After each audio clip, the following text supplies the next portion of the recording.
ẹni tó ra rọ́bọ̀tì tó fi ṣe ẹnì kejì ṣe bẹ́yìn náà mọ̀ wípé ẹni ẹ̀ sì ń dáyé ṣe kéèyàn máa nìkan sáyé kọ́ ọmọ lọ́rẹ̀ẹ́ kọ́ ọmọ tó lólùfẹ́ Olúwa ní kò dáa.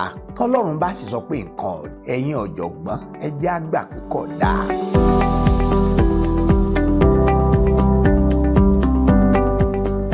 Gba ọpẹ́ kí o gbà yín wá ògo ní fún orúkọ rẹ̀. Ọlọ́run ayérayé sí wa níyè káyàn o Jésù Kristi Olúwa wa àmín.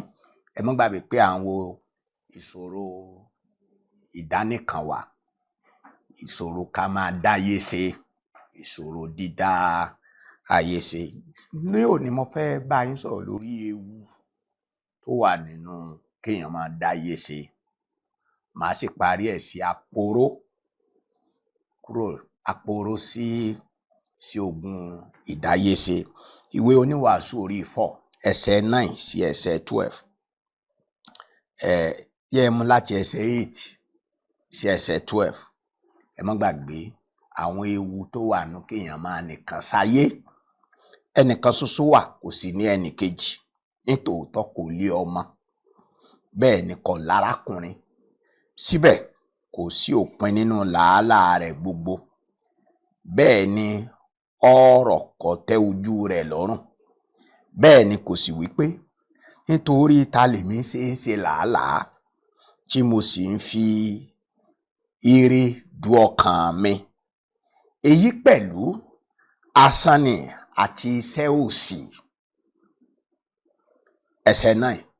Ẹni méjì sàn ju ẹnìkan nítorí wọ́n ní èrè rere fún làálàá wọn.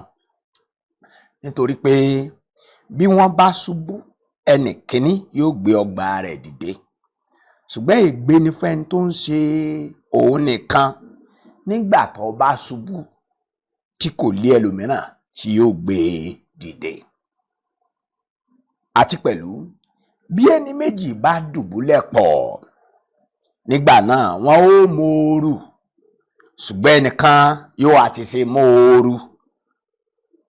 Bí ẹnìkan bá kọlu ẹnìkan, ẹni méjì yóò kó lójú, àti okùn oníkọ̀ mẹ́ta kì í yá fàájá.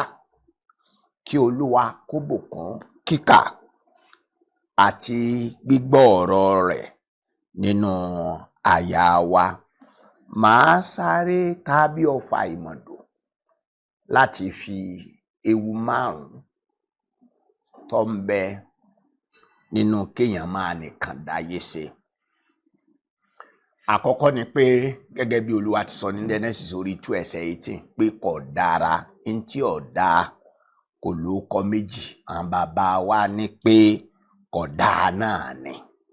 Kéèyàn máa nìkan sáyé, kó wá máa gbáyé ayé yẹn tó wá tún múra síṣẹ́ tó ń lọ kéèyàn má lẹ́bí, kó má lára, kó má níyè kan, kó má ní bàbá, kó má níyà, kó má ní àbúrò, kó má lọ́rẹ̀ẹ́, kó má tó lólùfẹ́. Olúwa ní kò dáa. Irú ayé bẹ́ẹ̀ Ọlọ́run ní wípé ntí ọ̀dà ni. Tọ́lọ́run bá sì sọ pé nǹkan ọ̀dà, ẹ̀yin ọ̀jọ̀gbọ́n ẹ jẹ́ á gbà pé kò dáa. Bẹ́ẹ̀ ni. Ẹni tó ra rọ́bọ̀tì tó fi ṣe ẹnì kejì ṣe bẹ́yìn náà mọ̀ wípé ẹni ẹ̀ sì ń dáyé ṣe. Bẹ́ẹ̀ ni. Ewu kejì ni pé yàgò fún máa dá nìkan gbé, máa dá nìkan rù. Ìránṣẹ́ Ọlọ́run yìí Mósè, ó ń jẹ́ kí òye ìdánìkàngbé èèyàn lè máa ṣiṣẹ́ Olúwa kó náà dánìkan sáyé. Èmi máa ń sọ pé ó lò sí èèyàn ló máa ń dá sí Olúwa ṣe. Mo dẹ̀ mú ọ̀rọ̀ mi yẹn láti inú ìrírí Mósè nínú ìwé Númérì orí 11 ẹsẹ̀ 10. Ẹgbọ́n tí Mósè sọ. Mósè wí fún Olúwa pé orí 11 ẹsẹ̀ 10 àti ẹsẹ̀ 11 ẹ jẹ́ n kà. Ó nígbà náà ni Mósè gbọ́ àwọn èèyàn ń sọkún ní ìdílé wọn, olúkúlùkù ní ẹnu ọ̀nà àgọ́ tirẹ̀. Ìbínú Olúwa sì rú sí wọn gidigidi, ó sì burú lójú Mósè. Mósè sì wí fún Olúwa pé nítorí kí ni ìwọ fi ń pọ́n ìránṣẹ́ rẹ lójú? Ẹ máa gbọ́ o, Mósè ló ń sọ yẹn nínú sí Olúwa lọ́wọ́, nínú sí atáyéṣe lọ́wọ́ o. Iṣẹ́ tó torí ẹ̀ wá látayérayé wá sí nínú gbà ni ló ń ṣe o, ló ń sọ fún Olódùmarè báyìí pé ọ ń pọ́n òun lójú o. Ọ̀nà wo lọ́lọ́run gbà pọ́n lójú? Nítorí kí ni èmi kò sì ṣe rí oore ọ̀fẹ́ lójú rẹ tí ìwọ fi di ẹrù gbogbo ènìyàn yìí lé mi? Ṣé mi mo lóyún gbogbo èèyàn yìí ni? Èmi mo wá bí wọn bí, tí wọ́n wá wí fún mi pé máa gbé wọn lọ lókàn àyà rẹ bí bàbá ti gbé ọmọ ọmú sí ilẹ̀ tí wọ́n ti búra fáwọn bàbá wọn. Níbo lèmi ó gbé ti mú ẹran wá fún gbogbo àwọn ọ̀rọ̀ yẹn kà láyà ni o. Ntí mò ń jẹ́ kó yé yín bẹ́ẹ̀ ni pé nínú sí Olúwa gan èèyàn á máa nìkan ṣiṣẹ́ Olúwa. Ẹ ń bá wa ṣiṣẹ́ yẹn, Olúwa rẹ̀ olòṣì ni máa ń dá sí Olúwa sí. Torí ẹrù ṣe Olúwa àtàrí àjànàkú ní ṣe Olúwa kì í ṣẹrù ọmọdé. Iṣẹ́ ayérayé ọkọjá iṣẹ́ tí ẹnìkan lè dá sí. Ntí mò ń jẹ́ kó yé yín ni pé ewu tó wà nínú kéèyàn máa nìkan sáyé, ewu tó wà nínú kéèyàn máa nìkan ṣiṣẹ́ Olúwa ni pé ẹrù iṣẹ́ yẹn á wọ̀ ẹ́ lọ́rùn. Ìwọ náà wàá máa sá fún pé ẹnìkan ní ẹrù tójú mẹ́rin dì, ojú méjì ló ń kó. Irọ́, Ọlọ́run ò fẹ́ kó máa nìkan gbé bùkátà ọmọ. Wọ́n dàyà kọ́. Ewu kẹta ni pé ǹjẹ́ ẹ mọ̀ wípé kéèyàn máa nìkan sáyé ègún ni.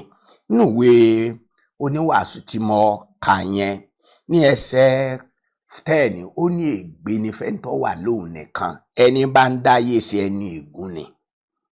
Torí pé ègbé ni fólú ẹ̀, torí pé tẹ́ni ẹ bá ṣubú kò ní rẹ́ni gbé dìde, tọ́ba rẹ̀ kò ní rẹ́ni ṣàánú ẹ̀, tó tútù ayé bá mú kò sẹ́ni tí ó bá tí ó fi ara tí ó mú kó mọ́ ooru. Bẹ́ẹ̀ ni ewu kẹta nìyẹn.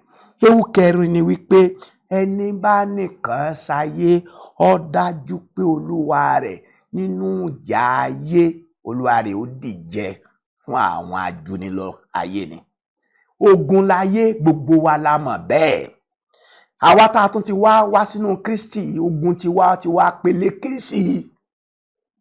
Bẹ́ẹ̀ ni ogun àwa tá a dọmọ ó gbọ́dọ̀ yé gbogbo ẹ̀yin ọmọ Ọlọ́run pé nígbà tó wọnú ayé wa ó ti wọnú wàhálà ayé ogun lọ wá. Nígbà tó wá tún wá gba Jésù gan, tí Jésù Kristi dé sínú ayé ẹ̀, ogun ayé ẹ̀ peléke sí ni. Kí ló dé tí mo sọ bẹ́ẹ̀? Torí ọ̀tá Ọlọ́run lèṣù. Ó kórìíra Ọlọ́run, ó sì kórìíra àwọn náà. Nítorí tó jẹ́ kógun wá peléke sí ni pé àwa yìí lọ́lọ́run rán láti bá ṣe èṣù jẹ́. Ọ̀ranyàn ni èṣù náà pọ̀ kẹ̀kẹ́. Kò wá ṣeé ṣe kéèyàn wá máa dájà yẹn jà kọ́ ọ má ní olùrànlọ́wọ́, kọ́ ọ má ní àwọn akin ẹgbẹ́. Bíbélì sọ pé ó ní ẹnìkan nínú yín yóò lé ẹgbẹ̀rún o, èèyàn méjì nínú yín yóò lé ẹgbàáwá. Ó ní okùn oníkọ̀ méjì kì í yá fàájà. Bẹ́ni bá nìkan ń jà yọ rẹ̀ o. Ewu karùn-ún ni wípé èṣù gangan fúnra ara rẹ̀ ìmọ̀ lo àkókò ìdánìkanwà yẹn láti ṣe wá lọ́sẹ̀. Àsìkò tẹ́ṣù máa ń ṣiṣẹ́ jù ìgbà tí èèyàn bá wà lóhùn nìkan. Ẹ rí i pé ńgbà tí ó wá ní ọgbà Ídẹ́nì, Ádámù ò sí nílé ló wá bá ìyàwó ẹ̀. Àsìkò yẹn lèṣù máa ń dán èèyàn wò. Àsìkò yẹn ló máa mú ìdẹkùn wá. Àsìkò yẹn ni máa ń yíyàn lágbo dáná. Ó mú dánwò wá fún ìyálà wa Éfà. Ó mú dẹkùn wá fún, ó sì yí lágbo àyànmọ́ dà sínú iná. Bẹ́ẹ̀ gẹ́gẹ́ òun náà ni àsìkò ìgbà tí Jésù nìkan wà nínú aginjù ní ọkùnrin ọ̀kàrà yìí tó ń dé tí ó wá ń dán Jésù Olúwa wò. Ṣùgbọ́n Jésù Kristi Olúwa wa òun jáwé olúborí níbi tí Ádámù àti ìyàwó rẹ̀ ti ṣubú. Ọba ògo ọ̀nà rò sánsán ó borí. Èmi àti ẹ náà nínú ayé yìí á borí gbogbo ẹ̀tàn èṣù, á borí gbogbo páńpẹ́ èṣù, gbogbo nǹkan tó ṣe lọ́jọ́ láti fi yí wa lágbódà àná nírìn àjò àyànmọ́ ní orúkọ Jésù Kristi ti Násárẹ́tì ni wọ́n ti dasán. Ọ̀nà tẹ́sù sì wá ń gbà ṣiṣẹ́ rèé lásìkò téèyàn bá wà lóhun nìkan. Ìgbà yẹn èṣù máa ń rán àwọn èèyàn tí ò tọ́ sínú ayé èèyàn. Àwọn èèyàn yẹn wọ́n fẹ́ dà yín lóporú. Àwọn èèyàn yẹn wọ́n fẹ́ kí ọwọ́ yín ọ̀rọ̀. Àwọn èèyàn yẹn wọ́n máa mú kí ọkàn yín rẹ̀wẹ̀sì. Kí wá ni àpòrò fún ìgbé ayé ànìkàngbé? Méjì ni àpòrò t'Ọlọ́run ni mo fẹ́ sọ fún yín o. Tí ẹ bá fẹ́ bọ́ ẹ̀yin tẹ́ wà nínú ìgbé ayé ànìkàngbé, ìbá jọmọ Ọlọ́run ní yín ni, ìbá sì jẹ́ pé ẹ sì jẹ́ ẹlẹ́ṣẹ̀, ẹ sì nájà ẹ̀ṣẹ̀, ẹ lè bọ́. Ọ̀nà àkọ́kọ́ dẹ̀ ni pé ẹ jẹ́ kí Ọlọ́run ó di bàbá yín, kẹ́ ẹ sì máa bá Ọlọ́run rìn. Ṣé ẹ rí, tá a bá ń bá Ọlọ́run rìn, Ọlọ́run ó ràn wá lọ́wọ́ o. Torí alábàárìn tí gbogbo wa kọ́kọ́ nílò lẹni àìrí, Ọlọ́run lẹni àìrí. Nínú Àìsáyà orí 41 ẹsẹ̀ 10, ó ní má bẹ̀rù, èmi yóò ràn ẹ́ lọ́wọ́. Nínú ìwé Kọ́ríńtì kejì orí 6 ẹsẹ̀ 14 sí ẹsẹ̀ 18, tọ́lọ́run bá máa di bàbá fún wa pé tá a máa rí Ọlọ́run kó máa bá wa rìn, tí yóò yé wa pé Ọlọ́run ń bẹ pẹ̀lú mi, èmi nìkan kọ́ ni mò ń sáyé. Ní Kọ́ríńtì kejì orí 6 ẹsẹ̀ 14 sí ẹsẹ̀ 18, lẹ́yìn tẹ́ ẹ ti dàtún bí tẹ́ ẹ ti dọmọ Ọlọ́run tán, ẹ yàgò fún bíbá àwọn ọmọ òkùnkùn kẹgbẹ́. Kò sí ìrẹ́pọ̀ láàárín ìwọ ọmọ ìmọ́lẹ̀ àtàwọn ọmọ òkùnkùn.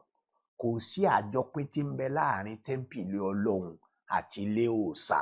Ẹ lè máa jẹ lọ́dọ̀ Jésù kẹ́tún lọ máa jẹ ilé òòṣà. Ọlọ́run ò lè jẹ́ bàbá ẹ̀. Ní ẹsẹ̀ 17 ó ní ẹ jáde kúrò láàárín wọn, ẹ má ṣe fọwọ́ kan ohun àìmọ́ kan. Ó nígbà yẹn èmi ò jẹ́ bàbá fún yín, wọ́n máa bá yín wọlé, wọ́n máa bá yín jáde. Hébérù orí 13 ẹsẹ̀ 5 ó ní mo ti ṣèlérí fún yín pé má bẹ̀rù, mi ò ní fi yín sílẹ̀, bẹ́ẹ̀ ni mi ò ní kọ̀ yín sílẹ̀. Àpòrò àkọ́kọ́ nìyẹn. Ẹni àìrí Ọlọ́run bàbá ni àpòrò àkọ́kọ́ tó gbọ́dọ̀ ní alábàárìn. Ibikíbi tó o bá wà, tó o bá tiẹ̀ ti ní ẹ bá ti ní Ọlọ́run tó o ní Jésù, o ti lóhun gbogbo. Kì í ṣe pé mo gba Jésù mo sọ fún ẹ báyìí, tó yí ẹ wípé Jésù ń bá mi gbé, Jésù ń bá mi rìn, mò ń gbọ́ ohùn rẹ̀, ó ń darí mi, ó ń tọ́ mi, rìn báyìí, báyìí ni o ṣe, má ṣe báyìí. Tí ì ṣe wípé ṣọ́ọ̀ṣì kan ló ṣẹ̀ṣẹ̀ dé tán sọ fún ẹ pé má ṣe báyìí. Tí ì ṣe pé àwọn kan ni wọ́n hàràn fún ọ, tí ò ní ẹnìkan tí ń dífá fún ẹ, tó jẹ́ pé Ọlọ́run ọ̀run yìí ni bàbá rẹ tó ń tọ́ ẹ.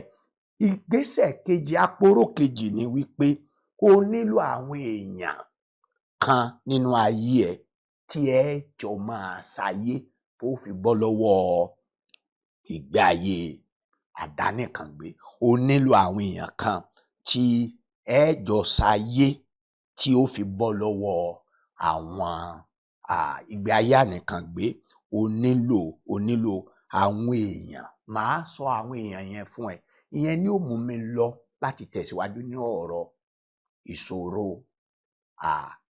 àìní ọmọ ènìyàn yìí, láti kọ́ wa ká ní òye òtítọ́ Bíbélì lórí bí a ti ń lájọṣepọ̀ pẹ̀lú ara wa bí èèyàn. Bẹ́ẹ̀ ni, ayé ò ṣe é dá ṣe. Ọlọ́run nìkan kọ́ ló nílò láti gbé láyé. Ọlọ́run nìkan mo nílò.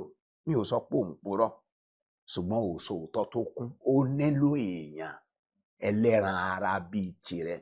Èṣù kọ́ ló máa wá mú wọn wá. Ọlọ́run yìí tó jẹ́ alábàárìn ẹ, iná ni ó mú wọn wọnú ayé ẹ. Tán bá wá dé, ó ní bá a ṣe hùwà tírú wọn fi máa dúró tì ní. Yá gbàdúrà. Ọba ògo, gbọpẹ́ kó gbà yẹn wá. Ògo ní forúkọ rẹ o. Ayérayé nínú àwọn èyí tó fi fún mi, mo ti fi fáwọn èèyàn wọ̀nyí. Jẹ́ kí ọ̀rọ̀ yìí kó yé wọn, yóò yé wọn, yẹ wọn ó ṣe rere. Káyàn ká dúpẹ́. Ògo ní forúkọ rẹ. Jésù Kristi Olúwa wa. Àmín.